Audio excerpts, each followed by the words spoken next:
La femme vit que l'arbre était bon à manger et agréable à la vue, et qu'il était précieux pour ouvrir l'intelligence. Elle prit de son fruit et en mangea.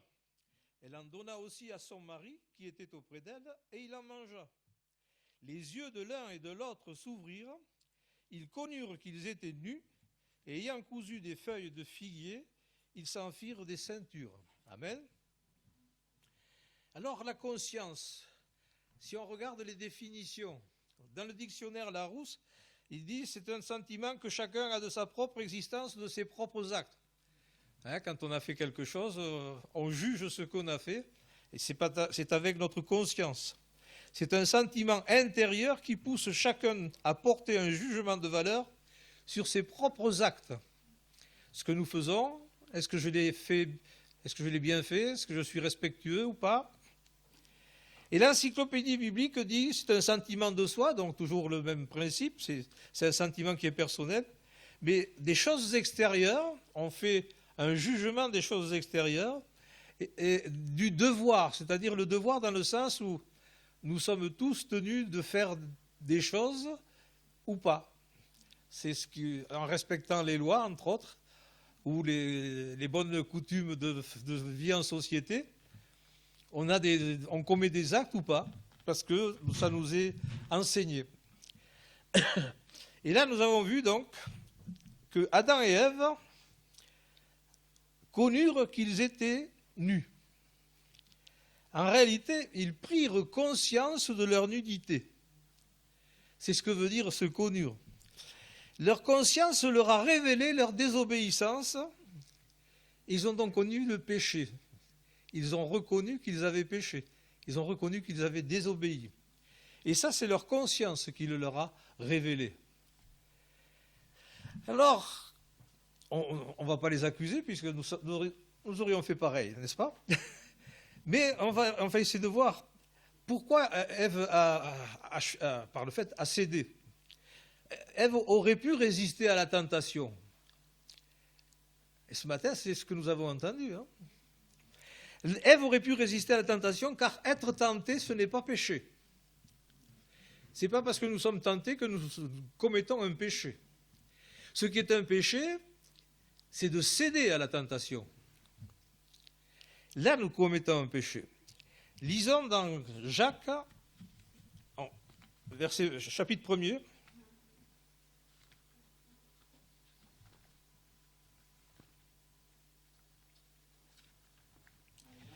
Jacques, chapitre 1er, versets 13 à 15.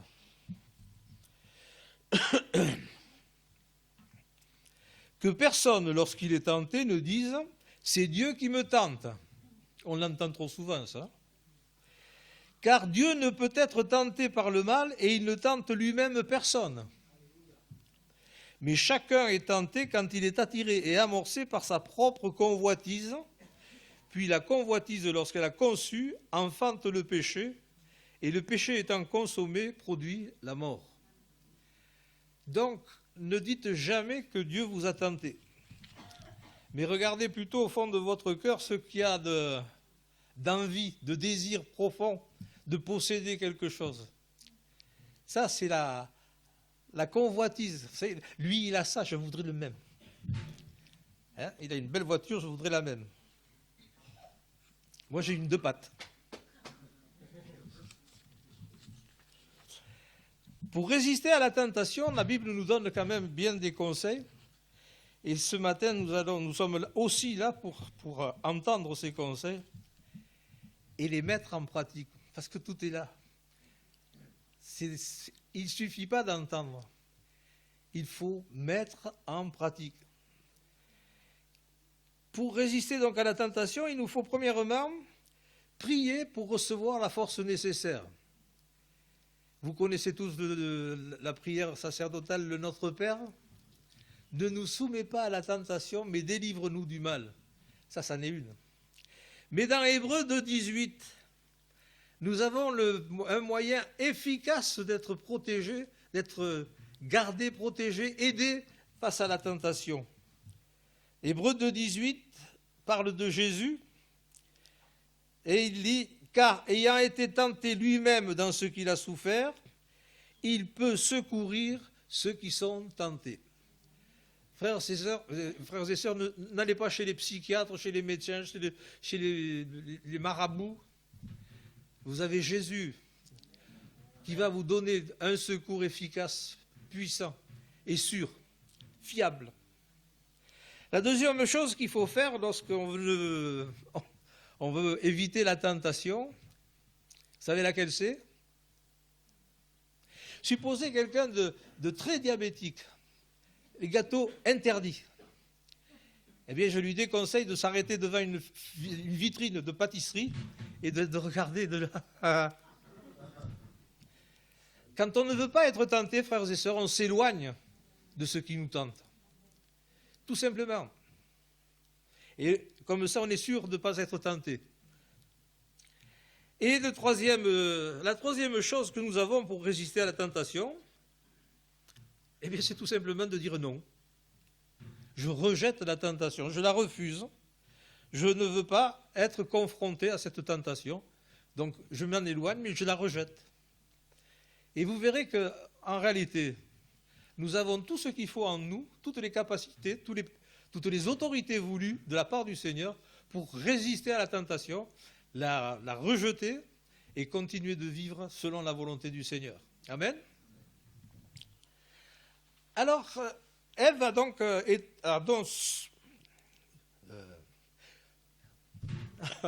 succombé, merci.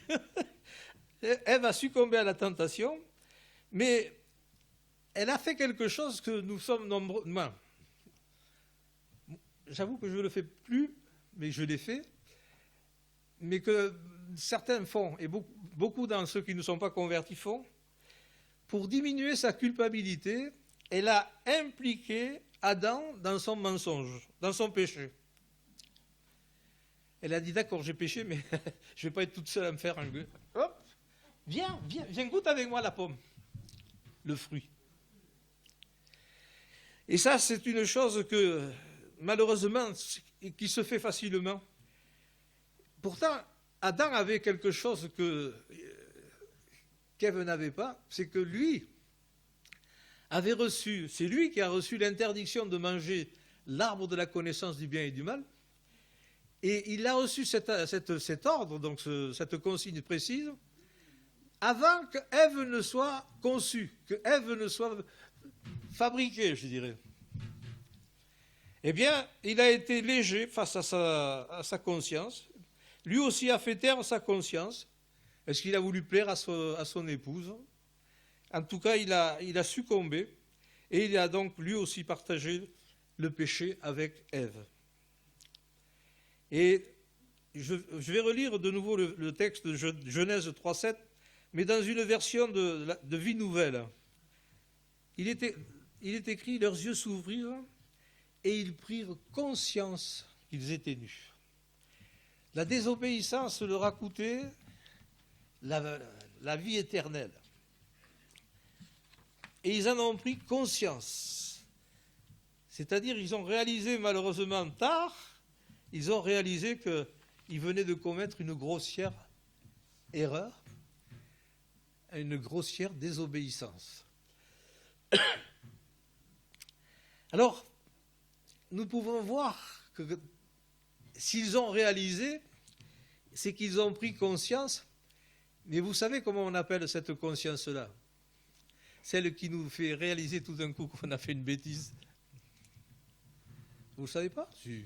La mauvaise conscience. Et cette mauvaise conscience qui vient nous travailler, elle est voulue par Dieu. Parce que c'est un signal d'alarme que Dieu a mis en nous pour nous avertir quand nous agissons mal. Parce que si le rôle de la conscience, c'est de réaliser les choses que nous faisons ou que nous devons faire, mais quand elle nous fait réaliser les choses que nous avons mal faites, ça s'appelle la mauvaise conscience. Et ça, c'est voulu par Dieu, parce que ça nous permet de réagir. Je vais essayer de prendre un exemple tout simple. Vous allez chez un commerçant, vous achetez une bricole, vous donnez un billet de 5 euros, et la commerçante vous rend de la monnaie sur 10 euros.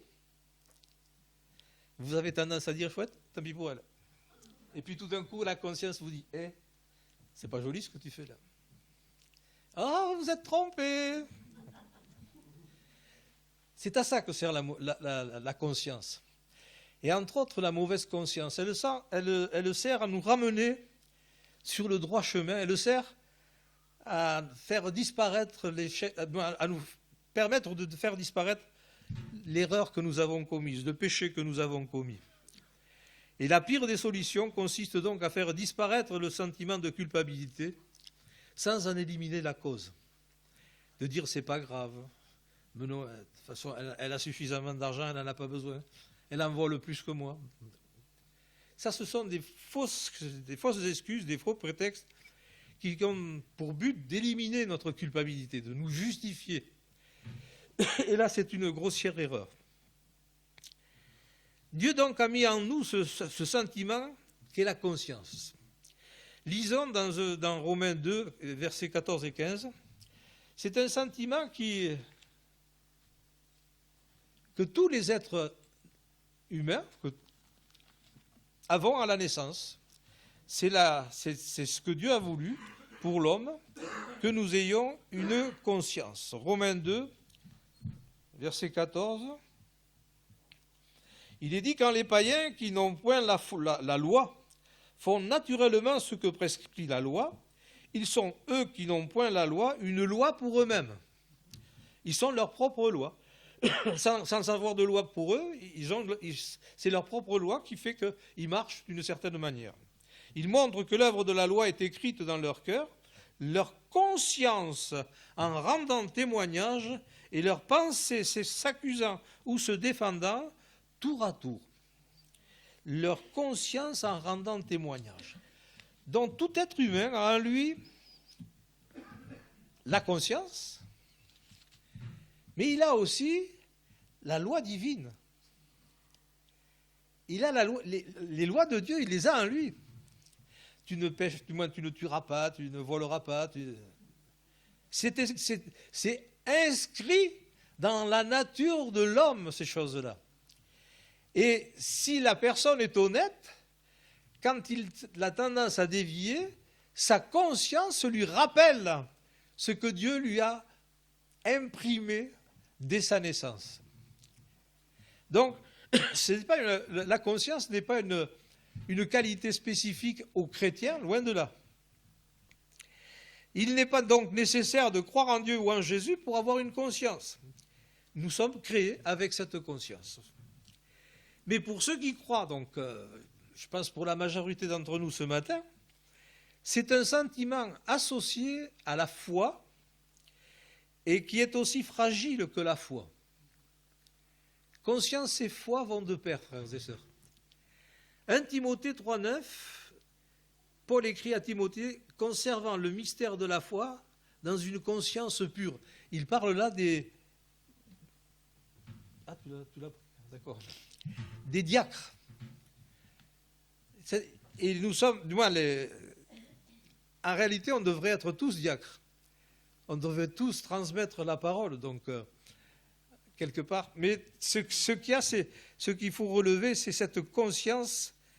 Il faut conserver le mystère de la foi dans une conscience pure.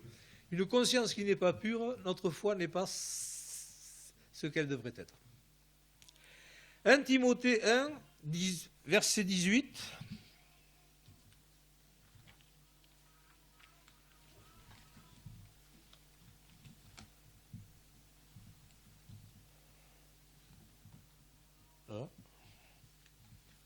Ah non, mais c'est pas celui-là.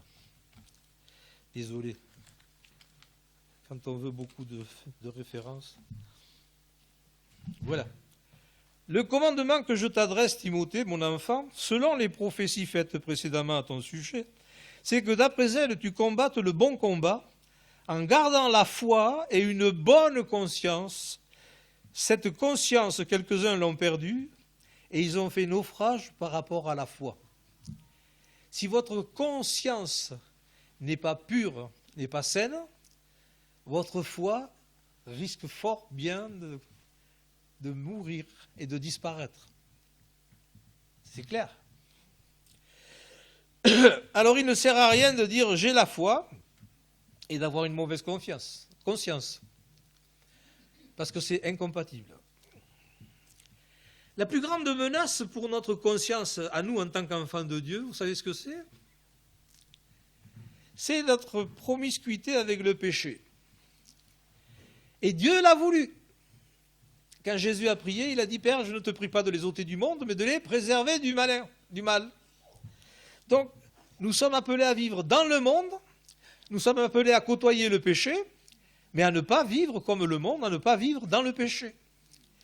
Et ça, celui qui me dit, mais c'est facile, on a Jésus, je dis Alléluia, hein. Mais c'est un combat, un vrai combat. C'est à nous de ne pas jouer avec le péché. C'est à nous de ne pas s'approcher de trop près quand on peut éviter, comme on l'a vu tout à l'heure. C'est à nous de prier sans cesse pour avoir des forces renouvelées, comme nous l'avons vu. Comment nous protéger? C'est à nous donc de veiller et de prier pour que notre foi et notre conscience restent pures, restent saines. Que nous restions forts entre les mains du Seigneur. Parce que ne vous inquiétez pas, hein, le jour où vous ne côtoierez plus le péché sur cette terre, c'est que vous avez été enlevé. Alors si ça vous intéresse, vous n'avez qu'à prier, mais bon. Paul aussi, hein, il a dit, ma meilleure place, elle est là-haut. Hein. Mais il dit, puisqu'il faut servir, je sers. Et il le faisait de bon cœur. Nous sommes là pas pour choisir là, ce que Dieu veut pour nous, nous sommes là pour obéir. Dieu veut que nous soyons là ce matin. Alléluia, bénissons-le. Et puis, veillons sur nos vies, veillons sur nos frères et sœurs, veillons sur la santé de l'Église. Et quand nous sommes donc au milieu du péché, il faut faire attention. J'aime bien une image qu'il y a longtemps que j'ai reçue. C'est la conscience comparée à un chien de garde. Vous savez, les chiens dans les maisons, là, à force, dès qu'il y a quelqu'un qui arrive, quand le chien est nouveau dans le quartier, dès qu'il y a quelqu'un qui passe, quand il repasse, et puis, mais à force de voir toujours la même personne passer, pour peu que la personne lui ait jeté un gâteau ou un sucre, après, voilà, le silence le plus complet. Eh bien, nous, frères et sœurs, c'est ce qui nous arrive quand nous jouons avec le péché, quand on flirte, comme on dit, avec le péché, quand on s'approche de lui, on le titille, on fait semblant de ne pas le voir et on y approche doucement. Il arrive un moment où on ne réalise plus du tout où c'est qu'on en est. Et à un moment donné, c'est trop tard. On a été trop près, on a été touché, et on tombe dans le péché, et souvent la mort vient ensuite. Donc ne soyons pas laxistes avec le péché. Le péché reste le péché, et si on est trop souvent à le côtoyer, on finit par ne plus le reconnaître, et on se met en danger de mort. Je vais vous dire quelque chose, un témoignage. Un des moyens de côtoyer le péché et de ne pas faire attention, et je parle en toute liberté parce que je l'ai vécu, étant donné que je viens du monde et jusqu'à l'âge de 40 ans. Après, quand je me suis converti, il y a des choses, ce n'était pas facile. Les amis. Quand nous avons des amis, des bons amis, avec qui nous avons l'habitude de boire un verre, 2, 3, 4, avec qui nous avons l'habitude de raconter des blagues qui sont tous plus oiseuses que les unes que les autres. Ces amis-là, quand on se convertit, quand on dit oui au Seigneur, eh bien après, comment on fait pour leur dire ouais, mais un peu moins, on ne peut pas. Alors le meilleur moyen, c'est on coupe, on s'en va.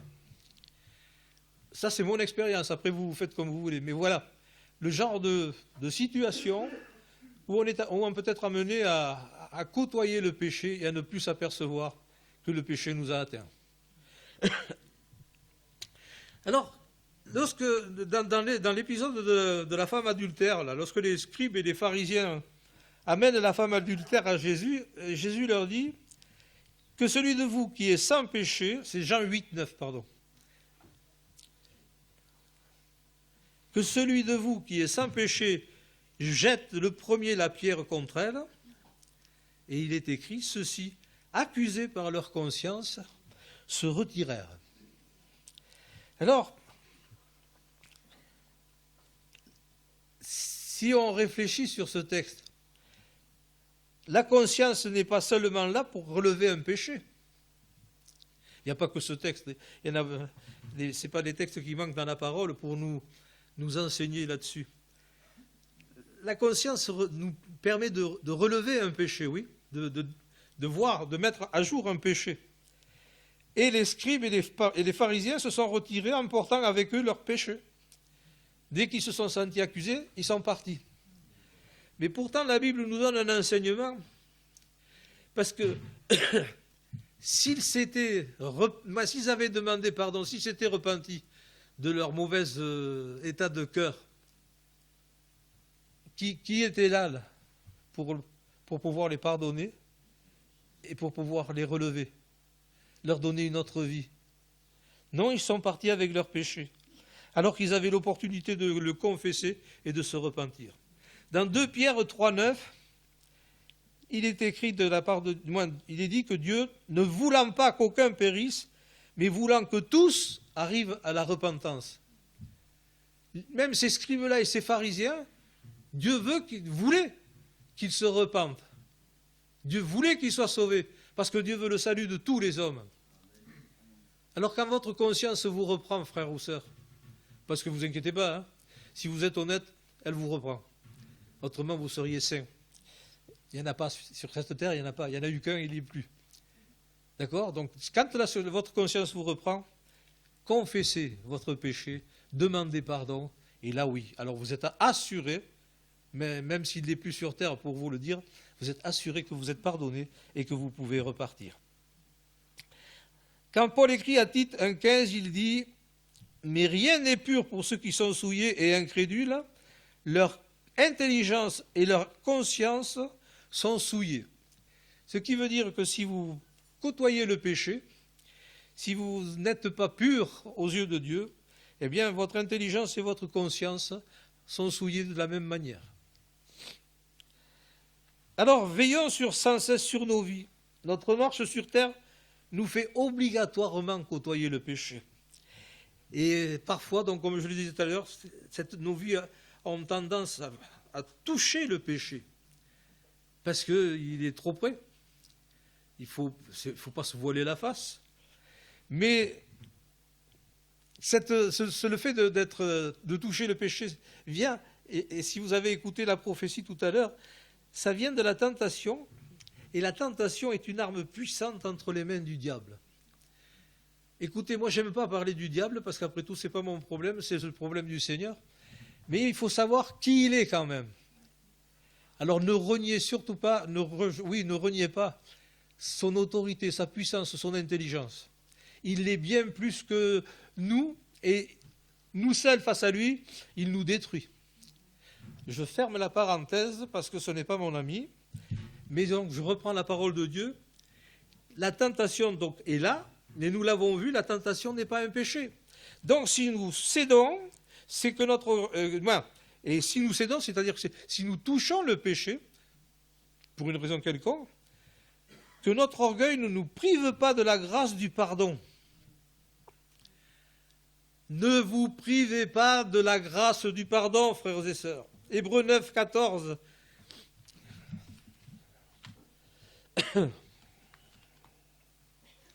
Là. Voilà.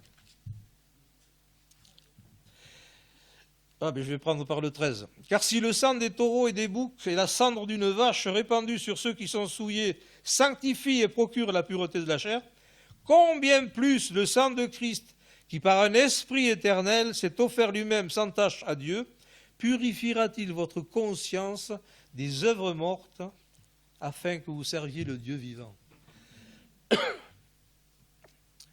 Il y a un rappel là qui est important. Nous sommes sauvés pour servir, frères et sœurs. Alors, Allons vers le Seigneur qui purifiera nos consciences des œuvres mortes, mais allons vers le Seigneur pour le servir. Nous l'avons dit, donc la conscience est fragile et l'ennemi de nos âmes met tout en œuvre pour la faire taire. À nous de refuser l'échec. Comme Paul le proclame dans Actes 24, 16, « Je m'efforce d'avoir constamment une conscience sans reproche devant Dieu et devant les hommes. » Et pour avoir cette confiance, il n'y a qu'un seul moyen efficace, c'est Jésus. Dans Hébreux 10, 19 à 22, je ne sais pas qui c'est qui fait les papiers des Bibles, mais alors, voilà. Hébreux 10, 19 à 22. Je ne parle pas de la Bible, je parle du papier. Ainsi donc, frères, puisque nous avons, au moyen du sang de Jésus, une libre entrée dans le sanctuaire par la route nouvelle et vivante qu'il a inaugurée pour nous, au travers du voile, c'est-à-dire de sa chair, et puisque nous avons un souverain sacrificateur établi sur la maison de Dieu, approchons-nous avec un cœur sincère dans la plénitude de la foi, les cœurs purifiés d'une mauvaise conscience et le corps lavé d'une eau pure. Amen. Personne ne doit se priver de s'approcher du Seigneur, frères et sœurs. Personne ne doit avoir peur de confesser un péché au Seigneur. Mais quand il l'a fait, alors qu'il soit sûr et certain qu'il repart purifié et pardonné. Amen. Un homme de Dieu avait compris que la grâce accordée à ceux qui s'efforcent de garder une bonne conscience en confessant leurs péchés, vous savez qui c'est? Moi, j'ai toujours aimé cet homme-là. Mais surtout quand j'entends ces paroles qu'il prononce. David, Psaume 17, les 3 premiers versets. C'est extraordinaire, cet homme-là. Un homme comme moi. Hein. Ah, mais je suis sérieux. Psaume 17, verset 1er. Éternel, écoute la droiture. C'est David qui parle. Hein. Sois attentif à mes cris. Prête l'oreille à ma prière faite avec des lèvres sans tromperie. Que ma justice paraisse devant ta face, que tes yeux contemplent mon intégrité. Si tu sondes mon cœur, si tu le visites la nuit, si tu m'éprouves, tu ne trouveras rien. Ma pensée n'est autre que ce qui sort de ma bouche. Une sacrée assurance, non? Vous croyez que c'est un menteur? Vous croyez que c'est un affabulateur? Non. Moi, j'ai dit que on peut tous avoir ce comportement devant Dieu. Si nous savons user de la grâce qui nous est accordée en Jésus-Christ, alors nous pouvons nous présenter devant Dieu en disant, tu vois, je suis pur. Et ce matin, moi, je dis, je suis pur. Parce que le Père éternel me voit au travers du sang de l'agneau, pardonné par le Seigneur Jésus. Amen. Alors, David lui aurait pu prononcer des paroles de Paul aux Romains. Paul écrivait, je dis la vérité en Christ. Romains 9, 1, pardon. Je dis la vérité en Christ, je ne mens point, ma conscience m'en rend témoignage par le Saint-Esprit. Notre conscience, si nous nous soumettons au Seigneur, si nous nous soumettons au Saint-Esprit, ne nous accusera jamais et notre conscience nous rendra témoignage si nous sommes, oui ou non, dans la vérité et dans la sainteté. Et pour finir, 2 Timothée 1, 3.